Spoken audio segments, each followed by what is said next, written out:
Planet Earth first set foot upon the moon, July 1969, AT. I guess you're about the only person around that doesn't have TV coverage of the scene. It's one small step for man, one giant leap for mankind.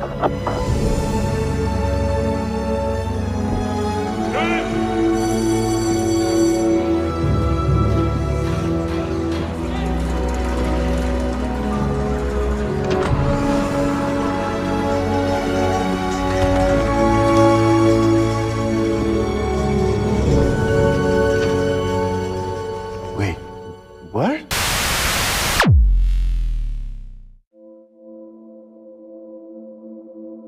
এই বিশ্বের সবচেয়ে heavily suppressed প্রশ্নগুলোর মধ্যে একটি প্রশ্ন হচ্ছে, পৃথিবী গোল নাকি সমতল?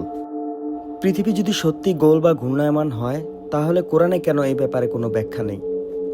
আর যদি সমতল হয়, তাহলে তাদের এই মিথ্যার পিছনের এজেন্ডা কি ছিল?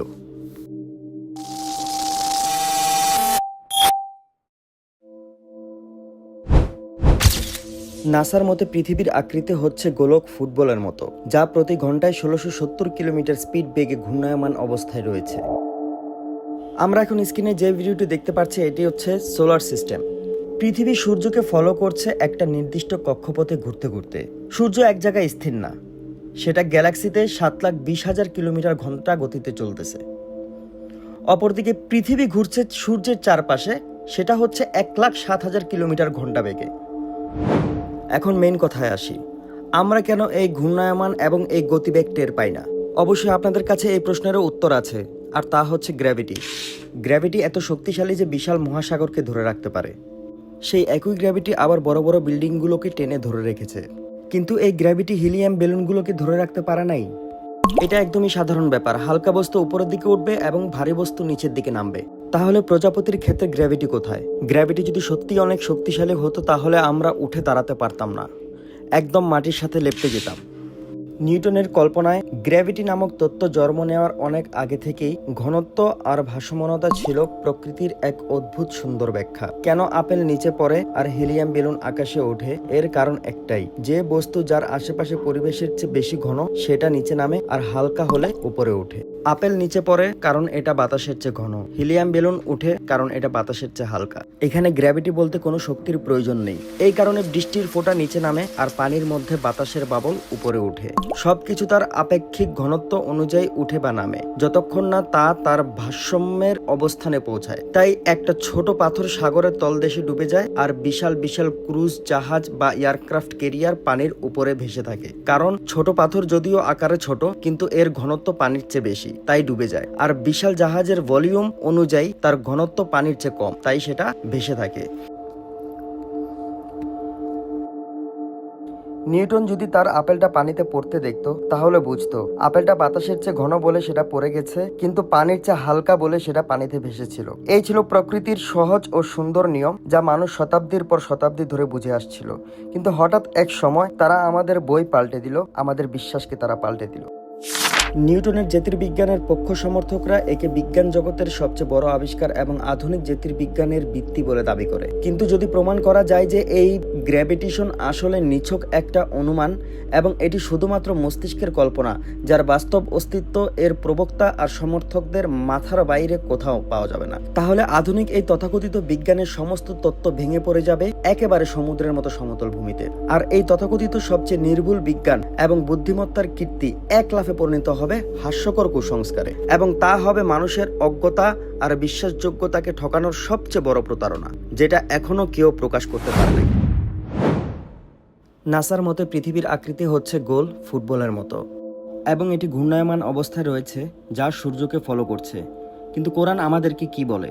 আল্লাহ সুবহানাহু ওয়া তাআলা সূরা আল বাকারা 22 নম্বর আয়াতে উল্লেখ করেছেন, الذي جعل لكم الأرض فراشا والسماء بناء وأنزل من السماء ماء فأخرج به من الثمرات رزقا لكم فلا تجعلوا لله أندادا أندادا وأنتم تعلمون যিনি পৃথিবীকে তোমাদের জন্য বিছানা ও আকাশকে ছাদ করিয়াছেন এবং আকাশ হইতে পানি বর্ষণ করিয়া তদ্বারা তোমাদের জীবিকার জন্য ফলমূল উৎপাদন করেন, সুতরাং তোমরা জানিয়া শুনিয়া কাহাকেও আল্লাহর সমকক্ষ দাঁড় করাইও না। আল্লাহ সুবহানাহু ওয়া তাআলা এই আয়াতে বলেছেন তিনি পৃথিবীকে করেছেন বিছানা, তার মানে সমতল। কারণ আমরা বিছানা সাধারণত সমতল জায়গায় বিছাই, আর পৃথিবী যদি সমতল না হতো তাহলে আমাদের প্লেনের জার্নিটা কিছুটা এরকম হতো। এবার চলুন পাইলটদের মুখ থেকে শুনে আসি তারা কোন মডেলের পৃথিবীতে ফ্লাই করে। Did you notice any curvature while we were up there? No. No? What'd you see while we were up there? Just the blue sky, white clouds. Yeah, is it flat or Pretty flat. pretty flat? Yeah. Okay, thank you. I was reading a lot of stuff on the flat earth. Okay, yeah. True. It's true? Yeah. Okay, all right, cool. All right. God bless, brother. Did you notice any curvature while we were up there? Curvature? No. No, there's no curvature? It's just all flat. Casey, how are you, mate? Pleased to meet you guys. There's no way there's curvature. We're round and flat, aren't we? Definitely. We are, aren't we? Thank you. বেশিরভাগ পাইলটেরা জানার যে তাদের প্লেনটা আসলে একটা সমতল ও স্থির পৃথিবীর মধ্যে উঠছে। সবসময় প্লেনের মসৃণ আর সমান উড়ান হয়। আমরা কখনো প্লেনের নিচের দিকে নামার কোনো অনুভূতি পাই না। আমরা শুধুমাত্র অবতরণের সময় প্লেনের নিচের দিকে নামার অনুভূতি টের পাই। আপনার মতে বাস্তবতার সাথে কোন ফ্লাইটের রুটটা সবচেয়ে বেশি মিলে? যদি বাম পাশেরটা বেছে নেন তাহলে হয়তো আপনার চিকিৎসার প্রয়োজন হতে পারে। আল্লাহ সুবহানাহু ওয়া তাআলা আরো বলেছেন তিনি আকাশকে করিয়াছেন সুরক্ষিত ছাদ, যার ফলে আকাশ থেকে না কিছু পড়ার আশঙ্কা আছে, না জমিন থেকে কেউ মহা আকাশ ভ্রমণ করতে পারবে। প্রতিটা ছাদের একটা শেষ সীমানা থাকে, আর আল্লাহ সুবহানাহু ওয়া তাআলা যেহেতু আকাশকে ছাদের সাথে তুলনা করেছে তার মানে এই আকাশের একটা শেষ সীমানা আছে। নাসার একজন সায়েন্টিস্ট বিল নায় তার এক বক্তব্যে বলেন, Now, one thing I really want your generation to embrace is that the earth is a closed system. We cannot leave the earth. There's no place to go. There's no place to throw your trash. পৃথিবী যে একটি close system এটি NASA খুব ভালোভাবেই জানে, কিন্তু দুর্ভাগ্যক্রমে আমরা মুসলিম জাতিরা এই ক্লোজ সিস্টেমকে মানতে নারাজ। কারণ নাসা আমাদের ব্রেনের মধ্যে ঢুকিয়ে দিয়েছে পৃথিবী গোল, ঘূর্ণায়মান এবং গ্র্যাভিটির কারণে আমরা সবাই আটকে আছি। পৃথিবী যে ক্লোজ সিস্টেম এটি কোরআনে স্পষ্টভাবে উল্লেখ আছে। আমরা আসলে কোরআন কখনো বুঝে পড়ার চেষ্টা করি নাই। সূরা আর রহমান 33 নম্বর আয়াতে আল্লাহ সুবহানাহু ওয়া তাআলা স্পষ্টভাবে বলেছেন, يا معشر الجن والإنس إن استطعتم أن تنفذوا من أقطار السماوات والأرض فانفذوا لا تنفذون إلا بسلطان।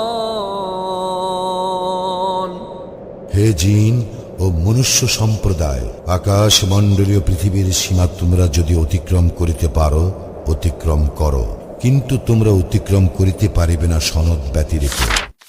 আল্লাহ সুবহানাহু ওয়া তাআলা এই আয়াতের মাধ্যমে স্পষ্টভাবে জানিয়ে দিয়েছে মানুষ জাতি এবং জিন জাতি কেউই এই পৃথিবী এবং আসমানের সীমারেখা পার করতে পারবে না যদি না আল্লাহ চায়। তার মানে 1969 সালে অ্যাপোলো 11 আমাদেরকে যে মুন ল্যান্ডিং দেখিয়েছিল তা সম্পূর্ণ ছিল একটি ধোঁকা।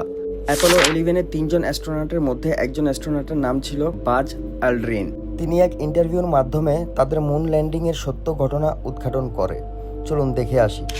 This is fascinating. I remember very clearly, I think anybody who was alive at the time does. I remember my parents waking me up and we went down and we watched you guys land on the moon. No, you didn't. What? Because there wasn't any television. There wasn't anybody taking a picture. You watched animation. So you associated what you saw with. I have very hazy memories. I know. Well, no, but what we saw was we all were gathered around the old curved top radio and listened. Talking about, how many feet we were going to the left and right. And then I said, contact light, engine stop. It was and a few exciting. other things. And then Neil said, Houston, Tranquility Base, the Eagle has landed. This was Man, how about that? that was very exciting. Not a bad line. Yeah. This was No, you didn't. what? Because there wasn't any television. There wasn't anybody taking a picture. You watched animation.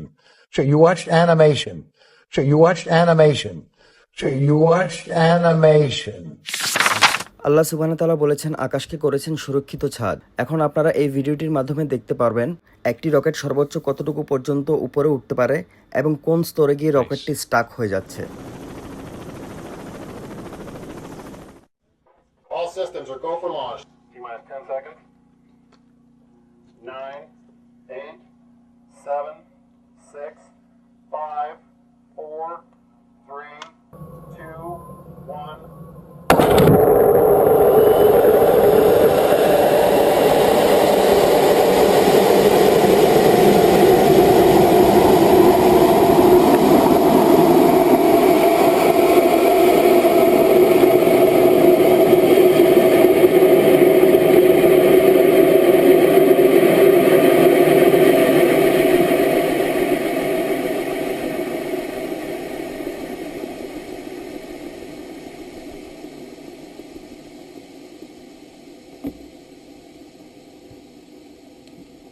One thing I really want your generation to embrace is that the earth is a closed system. We cannot leave the earth. There's no place to go.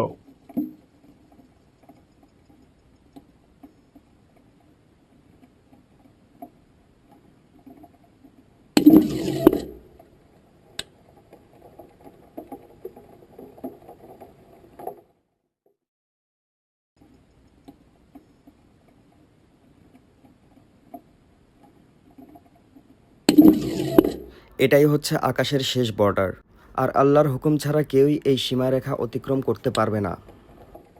وجعلنا السماء سقفا محفوظا وهم عن آياتها معرضون এবং আমি আকাশকে করিয়াছি সুরক্ষিত ছাদ, কিন্তু উহারা আকাশস্থিত নিদর্শনাবলী হইতে মুখ ফিরাইয়া লয়।